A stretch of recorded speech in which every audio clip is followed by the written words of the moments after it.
Hello friends, GK गुरु जी अड्डा के YouTube platform पे मैं शैलेश आप सभी का हार्दिक स्वागत करता हूं। प्यारे साथियों, बीपीएससी में जो आपका टायर 3 का एग्ज़ाम है उसमें जो टीजीटी और पीजीटी का एग्ज़ाम है उससे संबंधित क्लास आपकी स्टार्ट कर दी जा रही है आज से।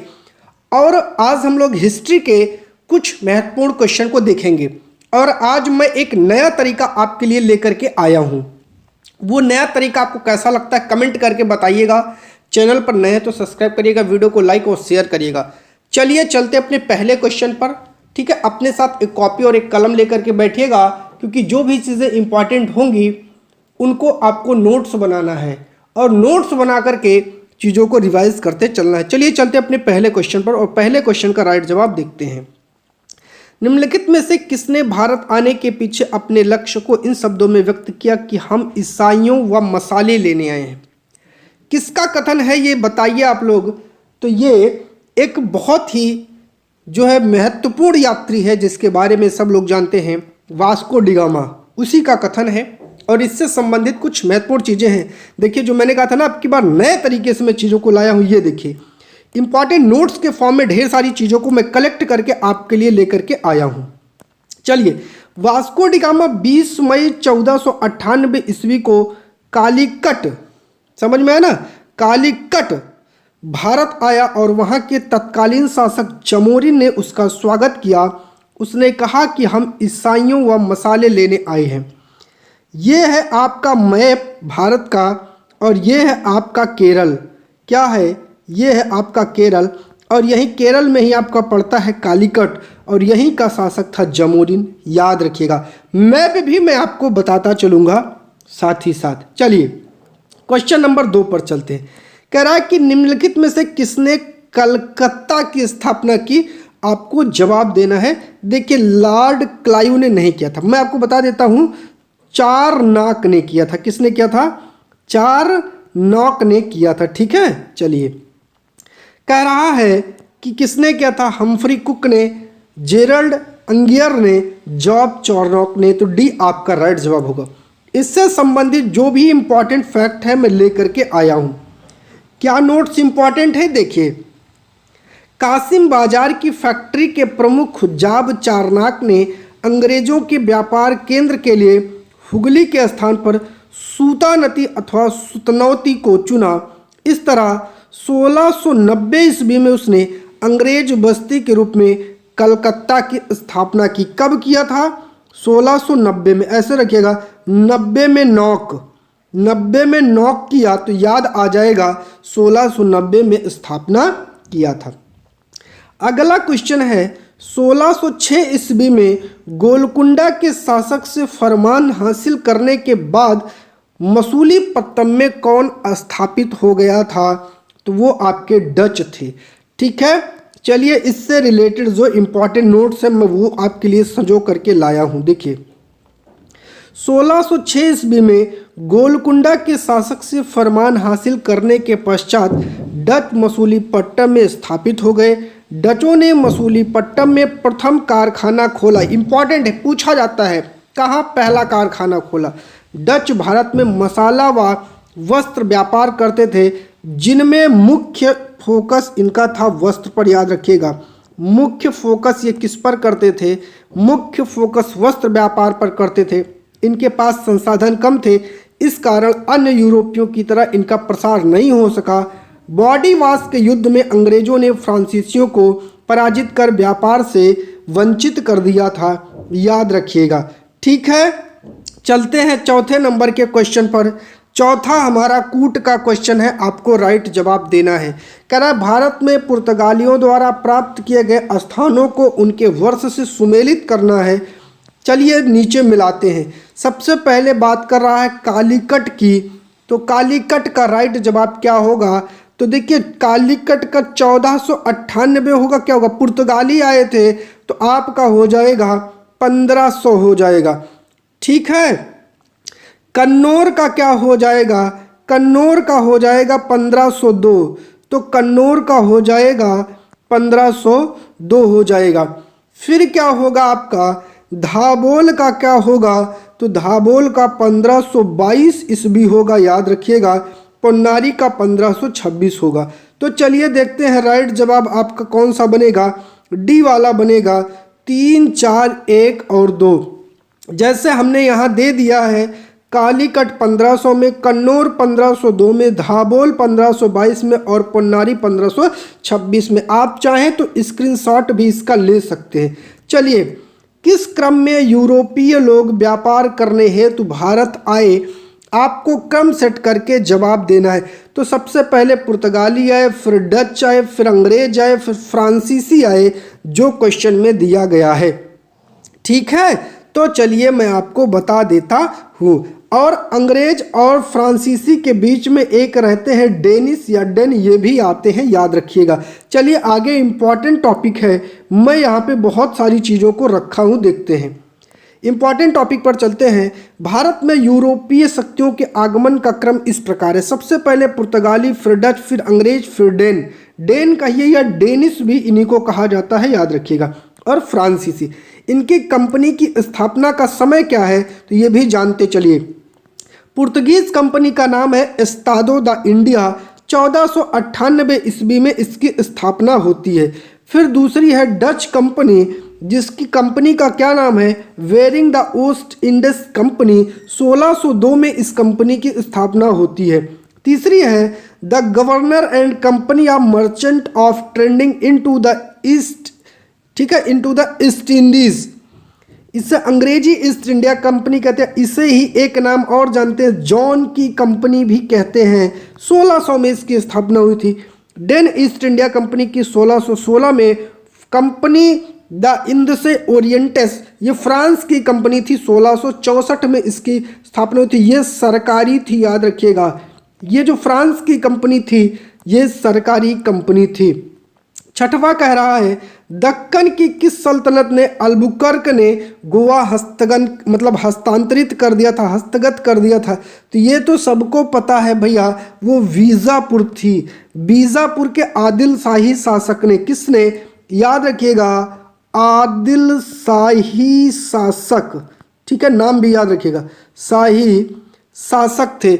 और ये बात कब की है, तो 1510 की है, ये भी आपको याद रखना है। ऑप्शन में ये दिया है आपको बीजापुर, यही राइट जवाब होगा। इससे संबंधित कुछ महत्वपूर्ण फैक्ट। दक्कन की बीजापुर सल्तनत ने अल्बुकर्क ने गोवा हस्तगत किया। अल्मीडा के बाद अल्फांसो द अल्बुकर्क 1509 में गवर्नर बनकर आया। उसने 1510 में बीजापुर के शासक यूसुफ आदिल शाह से गोवा छीनकर अपने अधिकार में कर लिया। तो यूसुफ आदिल शाह से गोवा को छीनने वाला कौन था, तो याद रखिएगा अल्फांसो द अल्बुकर्क। इसे दूसरा वायसराय भी कहते हैं या वास्तविक संस्थापक भी कहते हैं। पुर्तगीज सत्ता का वास्तविक संस्थापक भी इसे ही कहा जाता है। आगे महत्वपूर्ण तथ्य में है अल्फांसो द अल्बुकर्क को भारत में पुर्तगीज शक्ति का वास्तविक संस्थापक माना जाता है। अल्बुकर्क ने 1511 में दक्षिण पूर्व एशिया की महत्वपूर्ण मंडी मलक्का और 1515 में फारस की खाड़ी के मुहाने पर स्थित हरमूज को जीत लिया। ये भी बहुत ही महत्वपूर्ण कथन है, याद रखिएगा। 1498 में वास्को डिगामा भारत में कहाँ पहुँचा था, सभी को पता है, कालीकट पहुँचा था। और ये कालीकट कहाँ है, ये केरल में है, याद रखिएगा प्यारे मित्रों। चलिए कुछ इंपॉर्टेंट चीज़ें मैं इससे संबंधित कलेक्ट करके लाया हूँ। वास्को डिगामा भारत के पश्चिमी तट, तो केरल कहाँ स्थित है हमारे, देखिए मैप में यहाँ पर है केरल, तो ये पश्चिमी तट है। बंदरगाह कालीकट, कालीकट क्या है, एक बंदरगाह है। 20 मई 1498 को पहुंचा। उसने वहां पहुंचकर भारत के नए समुद्री मार्ग की खोज की।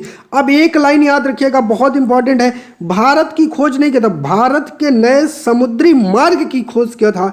कालीकट के तत्कालीन शासक जमोरिन ने वास्को डिगामा का स्वागत किया। वास्को डिगामा के भारत आगमन से पुर्तगालियों एवं भारत के मध्य व्यापार के क्षेत्र में एक नए युग का शुभ आरंभ होता है। वास्को डिगामा ने भारत में काली मिर्च के व्यापार से 60 गुना अधिक मुनाफा कमाया, जिससे अन्य पुर्तगाली व्यापारियों को भी प्रोत्साहन मिला।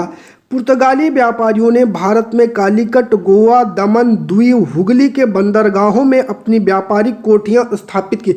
कितने चालाक थे ये, अपनी कोठियां किसके किनारे स्थापित कर रहे थे? बंदरगाहों के। 1505 ईस्वी में फ्रांसिस्को द अल्मीडा भारत में प्रथम पुर्तगाली वायसराय बनकर आया। अल्मीडा के बाद अल्फांसो द अल्बुकर्क 1509 में वायसराय बनकर आया। उसने 1510 में बीजापुर के शासक यूसुफ आदिल शाह से गोवा छीनकर उस पर अपना अधिकार कर लिया। गोवा को पुर्तगालियों ने अपनी सत्ता और संस्कृति के महत्वपूर्ण केंद्र के रूप में स्थापित किया था। ठीक, भारत में पहला पुर्तगाली वायसराय कौन था? तो 8वें का जल्दी से राइट जवाब दीजिए। अभी अभी बताया था, अल्फांसो डी अल्मीडा। ठीक है, 1505 से लेकर 1509 तक इसका कार्यकाल है, याद रखिएगा। ठीक है, चलिए कह रहा है, आगे चलते हैं। किस यूरोपीय शक्ति ने पहली बार भारत के साथ समुद्री मार्ग से व्यापार शुरू किया? तो वो भी आपका पुर्तगाली है, याद रखिएगा। ठीक है, चलिए 10वां क्या कह रहा है? किस यूरोपीय समुदाय ने भारत में प्रथम व्यापार संबंध बनाया? तो 10वें का राइट जवाब दीजिए, जल्दी से बताइए। 10वें का राइट जवाब क्या होगा? पुर्तगाली होगा, याद रखिएगा। 11 कह रहा, भारत और पुर्तगाल के बीच व्यापार का प्रारंभ कब से स्टार्ट हुआ? तो 1498 ईस्वी से स्टार्ट होता है, याद रखिएगा। कह रहा, एक पुर्तगाली नाविक वास्को डिगामा जब कालीकट के बंदरगाह पर पहुंचा और भारत के समुद्री मार्ग की खोज की थी, वो तारीख पूछ रहा है।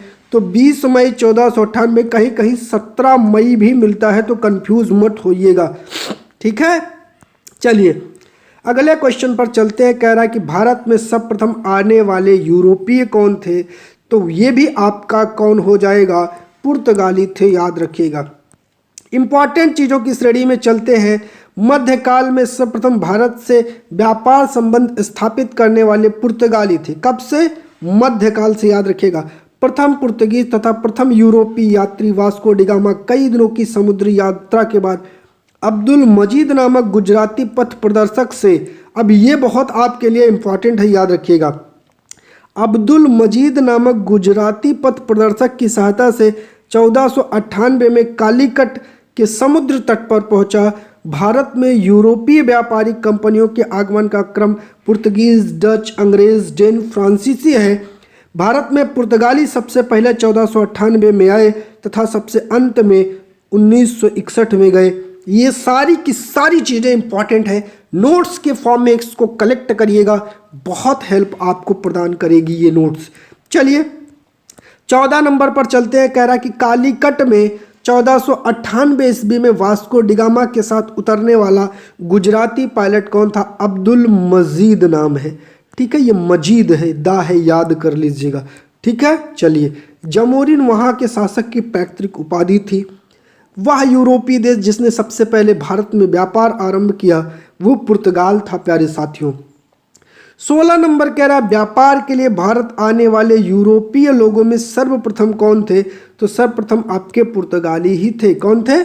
पुर्तगाली। अगला कह रहा है, ईस्ट इंडिया कंपनी का निम्नलिखित में से आरंभिक नारा क्या था? तो देखिए, व्यापार और भूभाग, केवल भूभाग। देखिए, तो 17 का आपका जो राइट जवाब होगा भैया, जो उसका नारा था, तो पहला नारा था हमको जो है व्यापार करना है, तो भूभाग जहाँ रहेगा वो गलत हो जाएगा, भूभाग नहीं व्यापार उसका लक्ष्य था, याद रखिएगा। इससे संबंधित कुछ महत्वपूर्ण चीज़ें हैं। ईस्ट इंडिया कंपनी का आरंभिक नारा भूभाग नहीं व्यापार था। और भी महत्वपूर्ण तथ्य क्या है देखिए, 1661 ईस्वी में पुर्तगालियों ने अपनी राजकुमारी कैथरीन ब्रेगोन्जा का विवाह ब्रिटेन के राजा चार्ल्स द्वितीय से विवाह कर दिया और बम्बई को दहेज के रूप में दिया था। कब किया था? 1661 में। 1668 में चार्ल्स द्वितीय ने बम्बई द्वीप को 10 पाउंड वार्षिक किराया लेकर ईस्ट इंडिया कंपनी को दिया। क्यों दिया, इसके पीछे का कारण बताता हूँ। ब्रिटेन के राजा चार्ल्स द्वितीय ने जब विवाह किया तो विवाह में 1,70,000 या 78,000 पाउंड रुपया उन्होंने अय्यासी में खर्च कर दिया, जिससे उनके ऊपर इतना कर्ज लद गया कि उस कर्ज को वो चुका नहीं पाए और अंततः 6-7 साल के बाद 10 पाउंड वार्षिक कर के बदले बम्बई उन्होंने कंपनी को दे दिया। अंग्रेजी ईस्ट इंडिया कंपनी का प्रारंभिक उद्देश्य क्या है? तो अभी मैंने आपको बताया, केवल व्यापार इनका प्रारंभिक उद्देश्य माना जाता है। 19 कैरेट ईस्ट इंडिया कंपनी को किस लोकप्रिय नाम से जाना जाता है? तो इसे जॉन की कंपनी के नाम से भी जाना जाता है। 217 निजी कंपनियों को मिलाकर बनी थी, ये भी आपको याद रखना है। निजी कंपनी को मिलाकर के जॉन की कंपनी का मतलब जॉन की कंपनी बनी थी। इसे ही the company of merchant of London trading into the East Indies के नाम से भी जाना जाता है। याद रखिएगा प्यारे साथियों, ठीक है। चलिए, क्या है? ईस्ट इंडिया कंपनी का आधिकारिक नाम the company of merchant of London trading into the East Indies था, जबकि इसका लोकप्रिय नाम जॉन की कंपनी था, जो 217 निजी कंपनी को मिलाकर के बनी थी। किस लिए बनी थी? पूर्वी देशों के साथ व्यापार के लिए जो है इसका निर्माण किया गया था। प्यारे मित्रों, 20 नंबर का क्वेश्चन करा, ईस्ट इंडिया कंपनी को बंगाल का पूर्ण स्वामित्व कब प्राप्त हुआ था? बढ़िया क्वेश्चन है, तो बताइए कब मिला था? तो 1764 में मिला था। इससे रिलेटेड बहुत महत्वपूर्ण फैक्ट रखा हूं, बहुत आराम से समझिएगा। 22 अक्टूबर 1764 को क्या होता है? 22 अक्टूबर को बक्सर का युद्ध होता है, ठीक है, बक्सर का युद्ध। तो 22 अक्टूबर 1764 को अंग्रेज़ों ने बंगाल के नवाब मीर कासिम, अवध के नवाब शुजाउद्दौला, दिल्ली के मुगल सम्राट शाह आलम द्वितीय की सम्मिलित सेना को बक्सर के युद्ध में परास्त किया। इस युद्ध में अंग्रेज़ों की कमान हेक्टर मुनरो ने हेक्टर मुनरो के हाथ में थी। इस युद्ध के परिणाम ने प्लासी के निर्णय पर जो मुहर लगाई थी, भारत में अब अंग्रेज़ों को चुनौती देने वाला कोई दूसरा नहीं था, क्योंकि सबको पता है प्लासी का युद्ध एक षड्यंत्र का परिणाम था, जबकि बक्सर का युद्ध अंग्रेज़ों की शक्ति का प्रतीक था। इलाहाबाद तक का प्रदेश अंग्रेज़ों के अधिकार में आ गया, क्योंकि यहाँ इलाहाबाद की 2 संधियाँ होती हैं, एक 12 अगस्त को होती है, एक 16 अगस्त को होती है। याद रखिएगा, दोनों संधियाँ बहुत इंपॉर्टेंट है, जिससे दिल्ली विजय का मार्ग खुल गया। बक्सर का युद्ध भारतीय इतिहास में निर्णायक युद्ध साबित होता है। पी रॉबर्ट्स ने बक्सर के युद्ध के बारे में कहा, प्लासी की अपेक्षा बक्सर को भारत में अंग्रेजी प्रभुता की जन्मभूमि मानना कहीं अधिक उपयुक्त है। यदि बक्सर के युद्ध का परिणाम देखा जाए तो कहा जा सकता है कि जहां प्लासी की विजय अंग्रेजों की कूटनीति का परिणाम थी, वहीं बक्सर की विजय इतिहासकारों ने पूर्णतः सैनिक विजय बताया है। कौन सी विजय? सैनिक विजय बताया है। प्लासी के युद्ध ने अंग्रेजों की प्रभुता बंगाल में स्थापित की, परंतु बक्सर के युद्ध ने कंपनी को एक अखिल भारतीय शक्ति का रूप दिया। क्या दिया? एक अखिल भारतीय शक्ति का रूप दिया। चलिए अगले क्वेश्चन पर चलते हैं। 21वां क्वेश्चन है, पांडिचेरी स्थापित किया गया था, कब किया गया था? तो 21 का राइट जवाब होगा किसके द्वारा? मार्टिन के द्वारा। इसे को फ्रैंको मार्टिन भी कहते हैं। 1673 में इसने स्थापना किया था। याद रखिएगा, इससे संबंधित इंपॉर्टेंट फैक्ट लेकर के आया हूं। फ्रैंको मार्टिन और वेलोंग द लेस्पिने ने 1673 में वलीकोंडपुरम के मुस्लिम सूबेदार शेर खां लोदी से एक छोटा सा गांव प्राप्त करके एक फ्रांसीसी बस्ती स्थापित की, जिसे पौंडचेरी के नाम से जाना जाता है। यह पूरी तरह किलेबंद था। फ्रैंको मार्टिन ने 1674 में इस बस्ती का क्या बना? प्रमुख बना था।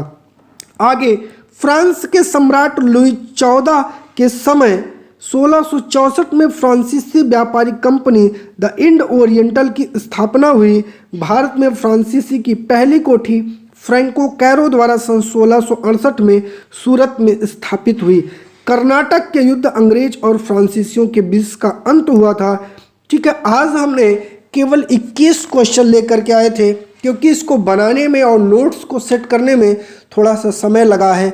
इस टॉपिक से रिलेटेड कुल मैं आपको 55 से 60 क्वेश्चन करवाऊंगा। इसके बाद जो बचे हुए क्वेश्चन हैं वो आपको अगली स्लाइड में मैं लेके आऊँगा, जो आपको बहुत ज़्यादा हेल्पफुल लगेंगे। प्यारे साथियों, मैंने एक नया तरीका ये निकाला है कि आपको तैयारी कराने का। ये कैसा लगा तरीका कमेंट करके बताइएगा। चैनल पर नए हैं तो सब्सक्राइब करिएगा, वीडियो को लाइक और दोस्तों तक शेयर करिएगा और ज़रूर से ज़रूर बताइएगा ये नया तरीका कैसे लगा पढ़ने का। ठीक है, कि इसी को कंटिन्यू रखा जाए या केवल और केवल क्वेश्चन फॉर्मेट को ही रखा जाए। ठीक है, चैनल पर बने रहने के लिए बहुत बहुत धन्यवाद प्यारे साथियों।